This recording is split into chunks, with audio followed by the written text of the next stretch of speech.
Donc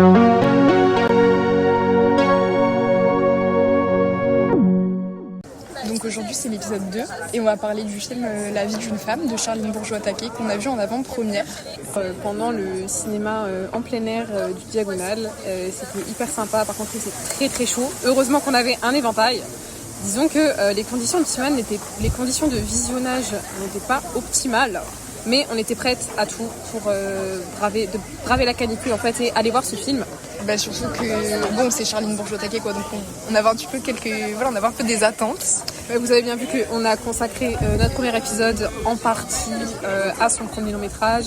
Donc là, ça allait de soi que du coup, ayant créé le podcast depuis, on aille voir ce film ensemble. Voilà, donc on va faire une petite review, on va dire les points positifs, en tout cas ce qui nous a plu, ce qui nous a un peu moins plu dans le film, on va pas spoiler, puisque quand même il sort en septembre. Oui, en fait l'idée c'est de vous donner notre avis et après que vous puissiez voir en conséquence si vous avez envie ou pas de voir ce film qui sort en salle le 9 septembre. C'est l'histoire de... J'ai même plus les prénoms meuf. Gabriel et... Gabriel. Voilà. C'est l'histoire de Gabriel qui est joué par Léa Drucker. Il y a quand même pas mal de noms, de grands noms dans ce film. On a Léa Drucker dans le rôle principal, on a Mélanie Thierry qui a le deuxième rôle le plus important, je dirais, et le mari de Léa Drucker est joué par Charles Berling. Gabrielle a un métier assez prenant, elle est chirurgienne et elle est aussi chef de service dans son hôpital. Et donc elle vit sa vie, elle a quand même pas mal d'embrouilles avec son mec. Et un jour... Avec son mec c'est son mari. Hein. Bon, avec son mari. Et un jour, elle rencontre une femme. Et ça va venir bouleverser un petit peu son quotidien. Même si le film n'est pas axé que sur ça. C'est vraiment sa vie. Et cette relation-là, cet embranchement qui va s'incruster, je trouve. Mais en fait, cette femme qu'elle rencontre, donc, qui est jouée par Mélanie Thierry, est en fait une romancière qui vient dans son service pour s'inspirer, pour faire des recherches en fait pour le roman qu'elle est en train d'écrire. Et donc c'est comme ça que elle va faire la connaissance de Gabriel, puisque c'est elle qui la prend un peu sous son aile en lui montrant les différentes composantes du service, les salles d'opération, etc. Donc tout au long du film, les sujets qui sont traités, je dirais que c'est du coup un peu la découverte d'un amour, puisqu'elle rencontre quelqu'un, notre Gabriel, je me prends pour qui. En même temps la charge mentale, parce que c'est vrai qu'elle a quand même un travail où elle est chef de service, mais du coup on lui donne beaucoup de responsabilités, puis avec son mari ça se passe pas hyper bien. En fait c'est vraiment typiquement la vie d'une femme cinquantenaire, avec toute la charge mentale qui va avec et toutes les complications qu'on peut trouver. Mais un peu cette rencontre, je trouve, ça lui fait un peu sortir de ça et de cette routine, du coup c'est ça qui est pas mal. Ça peut apporter un peu un vent d'air frais à la protagoniste. Il y a un dispositif particulier pour ce film puisque en fait il y a un chapitrage. Il y a beaucoup d'articles de presse qui ont mis en titre Gabriel en 11 chapitres pour faire une ref à Julien en 12 chapitres parce que donc il y a 11 chapitres qui ont des titres. Que pensons-nous de ces titres ? Alors c'est vrai que c'est des titres un peu particuliers qui font un peu penser à Twilight, où toi t'avais dit Moi j'ai dit que c'était des titres qui faisaient penser à des noms de teintes de rouge à lèvres. C'est très spécifique, mais c'est des titres, il y en a quelques exemples, on a Je veux tout, Abandon, Non, Encore, Alter Ego. Mais en fait on trouve aussi que ça a coupé le rythme parce que les chapitres sont assez courts et justement on trouve qu'il n'y a pas assez de densité pour permettre un chapitrage et que du coup en fait ça coupe le rythme parce qu'on est dedans et hop on passe à un autre chapitre. Ouais, ou alors il aurait fallu qu'il y ait moins de chapitres, mais c'est particulier. Enfin le film est court avec beaucoup. Ouais c'est ça en fait exactement. Et du coup je trouve qu'on tombe un peu dans un truc un peu de démagogie un peu simpliste pour le spectateur, style là il se passe ça, là elle va pas bien, là elle a envie d'un changement, alors qu'en fait on voit tout ça à l'écran, donc je trouvais qu'il n'y avait pas forcément nécessité de ce chapitrage. On va passer maintenant à ce qu'on a aimé. Déjà Léa Drucker, puisque en fait on peut la mettre dans n'importe quel rôle et ça lui va bien. Ouais. Elle embellit tous les rôles. Et là pour le coup, bonne chirurgienne, ça mettait le film en valeur pour le coup. Donc niveau jeu d'acteur, il n'y a pas de... Ouais, là, elle enchaîne en ce moment beaucoup de rôles comme ça de femmes avec, dans un poste à responsabilité. Là, il y a eu Dossier 137 cette année, où elle était enquêtrice, je crois, ou fait beaucoup de trucs comme ça, chef de service, avocate. Mais en fait, elle est vraiment hyper crédible dans chacun de ses rôles parce qu'elle est d'un naturel fou, quoi, je trouve. Et aussi, on trouve que Charline Bourgeois-Taquet, ça se voit qu'elle aime son actrice parce que franchement, elle est filmée d'une manière très belle, elle est vraiment sublimée, donc ça se fait elle est mise en valeur. Ouais, elle est hyper mise en valeur, ça fait plaisir. Ensuite, c'est la diversité des thèmes abordés, parce que du coup, on parle de son métier, on parle du fait qu'elle n'ait pas d'enfant. Ça, c'est un sujet aussi, qu'elle a une pression par rapport à ça, notamment une pression sociale de ses collègues, etc. Ça parle de sa mère aussi qui a des soucis de santé, qui est en fin de vie. Hein. Ouais, elle doit vraiment s'occuper de sa mère et de ses problèmes conjugaux, donc avec son mari, du fait que peut-être qu'elle essaye de s'échapper dans une nouvelle relation, en tout cas de fuir un peu son quotidien avec son mari. Mais c'est vrai qu'on a beaucoup de thèmes, on trouvait ça bien parce que c'est des thèmes importants, mais il y a ce côté de beaucoup de thèmes abordés qui sont du coup abordés en surface. Et on s'est dit peut-être que ça aurait été pas mal d'enlever quelques thèmes pour approfondir ces sujets-là, ou je sais pas trop. Ouais, en fait, d'approfondir un peu plus certains thèmes parce que il y a tout qui est abordé, mais du coup le film on peut pas non plus rajouter, il peut pas faire un nombre d'heures infini, quoi. En fait, honnêtement, je trouve que par thème il y aurait un film entier, en fait. On pourrait faire ça sur il y a tellement de trucs à la fois que du coup on sait plus trop où donner de la tête. Et en même temps, c'est ce qu'elle veut refléter, justement, c'est la vie d'une femme, quoi, cet aspect vraiment 40 trucs à gérer à la fois. Mais en même temps, en tant que spectateur, du coup, ça enlève un petit peu oserais-je dire, de tension narrative. Mais oui, c'est ça, c'est que je pense le fait qu'il y ait plein de thèmes et que ce soit un film qui soit un peu à 1000 à l'heure, enfin surtout dans la première partie, ça reflète bien la charge mentale que la protagoniste peut ressentir, donc ouais. Surtout dans la première partie, en fait, il y a un rythme très soutenu. Vraiment, on se sent physiquement stressé comme Gabriel. Franchement, ça, je trouve que c'est très réussi. Là, la première demi-heure du film a un rythme vraiment fou. C'est direct, on est plongé dans sa vie et on n'a pas le temps de réfléchir, quoi.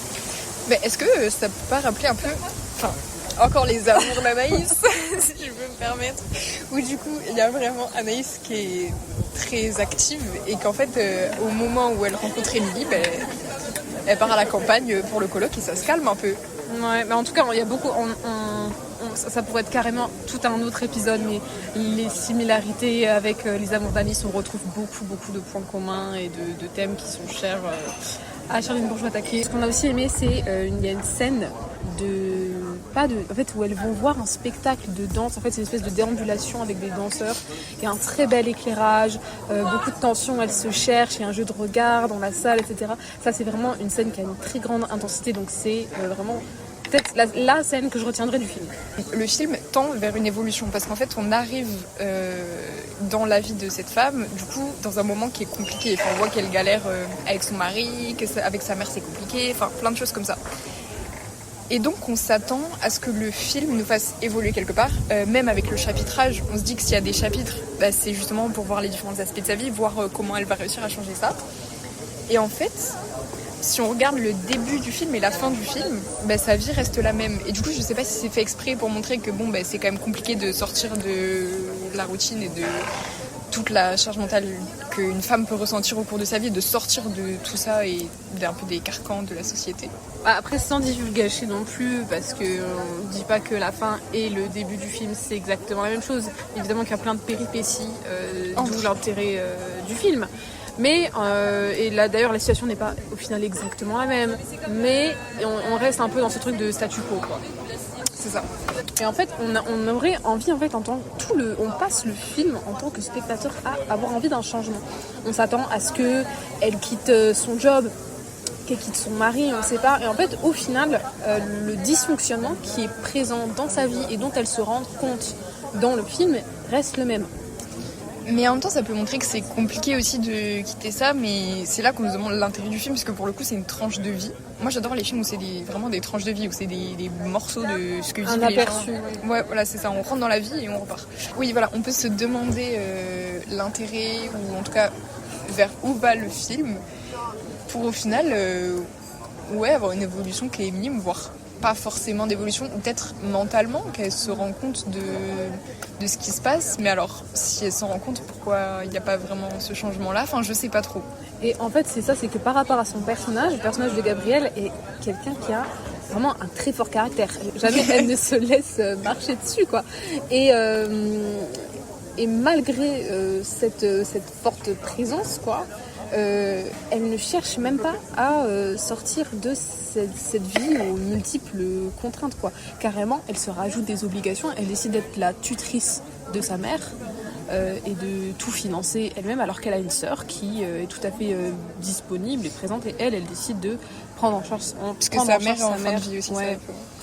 Et au final, elle se retrouve à devoir materner un petit peu chacun de ses proches, à être la seule qui est vraiment en capacité de prendre des décisions. Et si le milieu qui est dépeint est quand même un milieu vraiment bourgeois, quoi.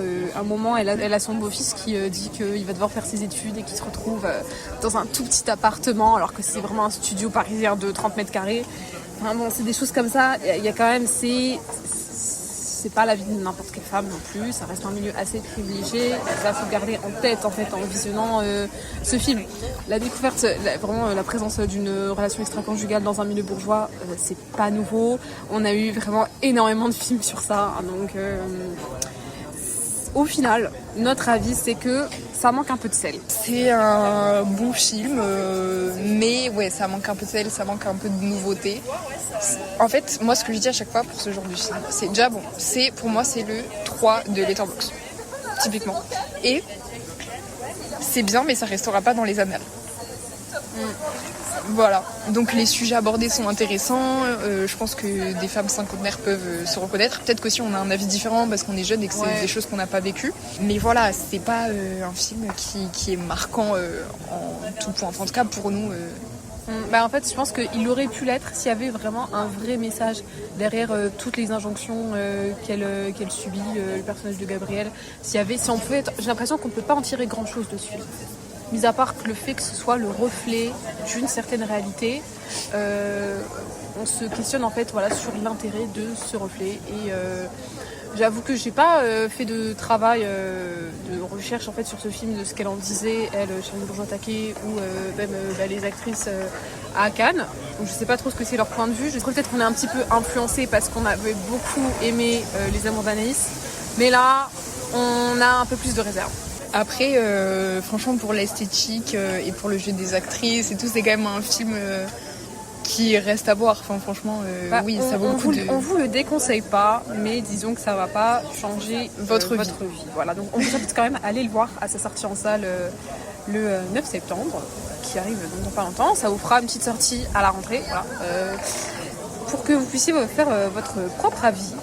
Et n'hésitez pas à nous dire si vous voyez, si vous êtes d'accord avec nous, si vous l'avez déjà vu, peut-être en avant-première. N'hésitez pas à commenter, à liker, à vous abonner. Et on vous dit à très bientôt pour un prochain épisode.